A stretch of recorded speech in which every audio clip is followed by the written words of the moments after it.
Salut, c'est Goudrel. Je voulais juste faire la démonstration là, du comment on utilise là, les pièces d'équipement, là, des pièces de mesure, les instruments qui font partie du kit là, qu'on va mettre en location là, sur le forum pour nos membres. Ici, là, j'ai un bout de tuyau là, qui. C'est juste pour vous expliquer là, comment est-ce que ça fonctionne. Là. Ici, d'abord, celui-là, là, c'est le thermomètre, comme vous pouvez voir. Là. Euh, le shaft qu'il y a ici, là, on a une clip là, qui glisse dessus, là, regardez. Là. Bon, d'abord, avant tout, là, le trou qu'il faut faire dans la cheminée, là, il faut que ce soit un quart. Puis moi, là, qu'est-ce que je fais, là, c'est quand je perce le trou, là, ben, je le tourne un peu, là, alentour comme ça, là. Juste pour l'agrandir puis pour enlever la limaille de métal qu'il y a là.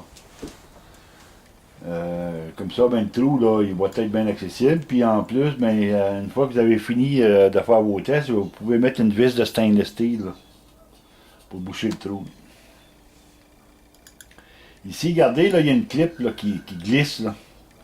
Et ça, cette clip-là est là, elle, pour empêcher là, le thermomètre de basculer puis de tomber.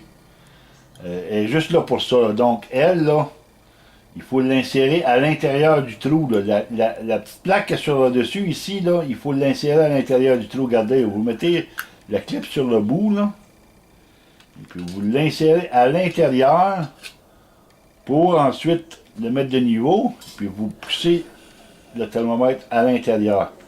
La clip, elle, va empêcher le thermomètre de tomber. Donc, ça c'est pour le thermomètre. Ça va bien.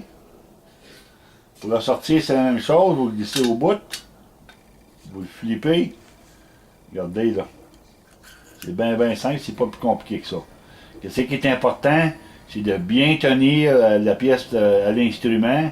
Parce que, écoutez, là, on parle d'un instrument qui vaut au-dessus de 200$. Il faut faire quand même attention. Donc, il faut le tenir fermement. Et puis prendre soin de ne pas l'échapper. C'est juste ça. Maintenant, de ce qu'il y a du magnélique, c'est un mini magnélique. Regardez bien, je vais vous le montrer là. Mini magnélique, il vient avec deux petits bouts de tuyau. Vous voyez, ces deux petits bouts de tuyau là, ben, on les visse ensemble. Il y a juste un bord, tu peux le visser là. OK? Et puis le magnélique, lui, c'est un mini. Regardez là. Vous voyez? Donc, à l'arrière, le trou du haut, il y a deux trous. Le trou du haut, c'est le shaft qui va là. Puis on le visse en place. Puis le trou du bas, ça c'est pour emmener le magnélique à zéro. Vous comprenez? Ici, là, le petit trou qui est là, on va l'utiliser quand on veut balancer puis on veut mettre le magnélique à zéro. Donc, quand que vous êtes prêt à prendre votre test, vous l'insérez à l'intérieur du trou. Le trou que vous avez vu en arrière, là, donc on met son doigt dessus pour le boucher.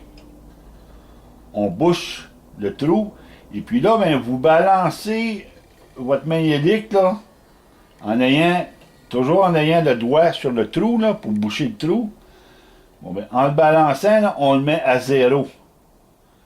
Quand il est rendu à zéro, on lâche, on enlève le doigt dessus du trou. Et puis là, l'aiguille, elle va monter dépendamment de la tire que vous avez là. Présentement, il reste à zéro. C'est parce que j'ai pas de tire dans la cheminée, là, dans le tuyau. Là. Mais si j'arrête de tire, là, ben, il montera. Là. Il montera soit 4, 5, 6, 7, 8, dépendamment de la tire que vous avez. C'est juste ça le test, là. C'est la seule façon de l'ajuster. Donc, je me répète, on bouche le trou, on le balance pour le mettre à zéro. Quand il est à zéro, on lâche le trou. Et puis là, ben, le magnétique, il va vous donner le montant de tir qu'il y a à l'intérieur de la cheminée. C'est tout.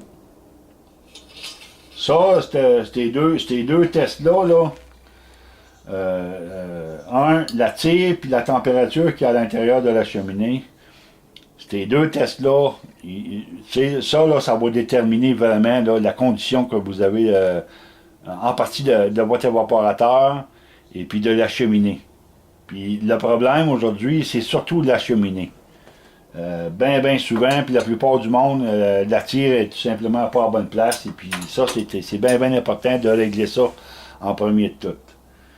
Ces deux tests-là, on a fait un papier là, avec des écritures là, qui vont vraiment vous indiquer quoi faire, puis quand faire les tests. D'abord, on voudrait que vous faites les deux tests, là, 15 minutes. 15 minutes là, après avoir allumé le feu, ou peu importe si c'est un évaporateur à l'huile, mais après l'avoir allumé, 15 minutes après, on prend les tests, les deux, le magnétique et le thermomètre. Et puis ensuite de ça, ben, un autre test à refaire là, à 30 minutes aussi. Les deux. Ça, ben, avec ces deux tests-là, ben, si vous envoyez un rapport ou si vous envoyez un message privé à Michel, donnant les chiffres tout ça, ben, on va être capable de vous aider là, pour soit vous faire des recommandations ou soit pour quoi faire pour améliorer si la tire, mettons, est trop haute ou, tu sais, là. Je pense que ça va vous aider bien gros, là. Ça fait que c'était juste ça que je voulais vous montrer aujourd'hui. Et puis, on se reprend un autre tantôt. Si jamais vous avez des questions, gênez-vous pas. Merci, salutations.